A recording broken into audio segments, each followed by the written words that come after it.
Veirur. Veirur eru svo litlar að það þarf rafeindasmásjá til að skoða þær. Veirur eru samsettar úr próteinhjúp sem umlykur erfðaefni. Veirur geta eins og bakteríur legið í dvala og síðan rokkið í gang þegar tækifæri gefst. Veirur geta ekki fjölgað sér án aðstoðar utanaðkomandi lífveru. Það er vegna þess að þær eru ekki taldar til lífvera.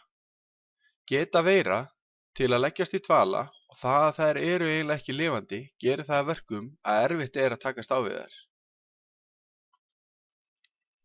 Alnæmi, flensa, frunsa, vörtur, magapestir og kvef eru dæmi um veirusýkingar. Kvefveirur eru oftast frekar viðkvæmar fyrir hita og því fáum við hita þegar við kvefumst.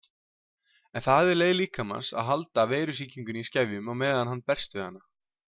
En veirur geta ekki fjölgað sér eins síns liðs og ráðast því á frumur, sprauta inn í þær erfðaefni sínu sem lætur frumuna búa til nýjar veirur þar til ekkert er eftir í frumunni. Þá springur hún og nýtilbúnar veirur sleppa út og sýkja fleiri frumur. Fyrir 100 árum geisaði spænska veikin allan heim og dóu 40 milljónir manna á 2 árum. Spænska veikin var skæðasti inflúensufaraldur sem upp hefur komið. Þegar mest var, lágu til dæmis 2/3 allra Reykvíkinga veikir heima eða á sjúkrahúsum. Vegna þessa þá fylgjast læknar náið með öllum inflúensuveirum. Þær eru margar og þær stökkbreytast reglulega. Fólk sem fær flensu er ónæmt fyrir henni eftir það, en ef veiran síðan stökkbreytist, þá getur fólk orðið veikt á nýjan leik. Bólusetning er leið til að kynna líkamann fyrir veiru og gefa honum séns á að vera ónæmur fyrir henni. Við bólusetningu er veikburða eða óvirkum veirum sprautað í fólk. Bóluefnið örvar varnir líkamans til að mynda mótefni gegn veirunni. Eftir að líkaminn hefur sigrast á sýkingunni, þá getur líkaminn sigrast á sambærilegri sýkingu í mörg ár og jafnvel til æviloka. Þessi óhuggulega mynd er af barni sýktu af bólusótt. En 1979 var bólusótt útrýmt af jörðinni. Þá höfðu 100 milljóna manna dáið úr bólusótt. Með því að bólusetja markvisst var þessum sjúkdómi útrýmt.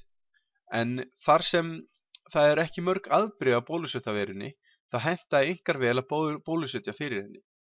Flensuveirur afbrigði eru fjölmörg og stökkbreytast þær einnig reglulega, því er erfitt að útrýma henni. En margir láta árlega bólusetja sig við nýjum afbrigðum af flensunni sem skjóta upp kolli á hverjum vetri.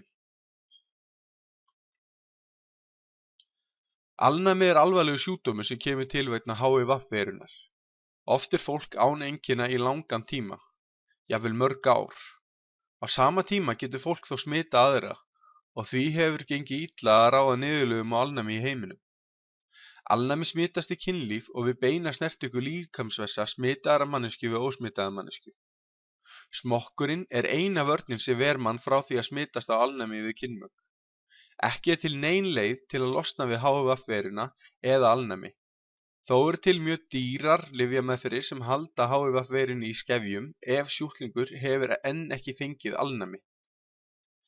Gallinn er þá að fólk sem býr í fátækt hefur ekki efni á þessum lyfjum og einnig eru til þeir sem átta sig ekki á því að þeir séu sýktir af HIV og sýkja aðra.